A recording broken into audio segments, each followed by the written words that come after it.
Third sum கூட்டுக்க 8 and -12 கொடுத்துருக்காங்க. ரெண்டுத்தையும் number line use பண்ணி கூட்டு சொல்லியிருக்காங்க. நம்பர் லைன்னா ஆல்ரெடி நான் வீடியோ போட்டிருக்கேன், ஷார்ட்ஸ் போட்டிருக்கேன் பாருங்கள்.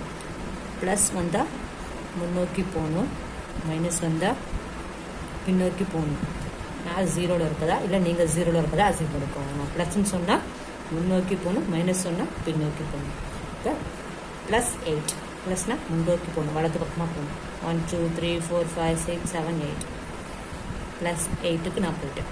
ஓகேங்களா? இப்போ +8ல் இருக்கேன். தென் -12 12 பின்னோக்கி வரணும், மைனஸ்னால் பின்னாடி வரணும். 1 2 3 4 5 6 7 8 9 10 11 12 இங்கே இருக்கேன். இங்கே வந்து இப்போ நான் 12 இங்கே வந்துருக்கேன். ஆன்சர் -4.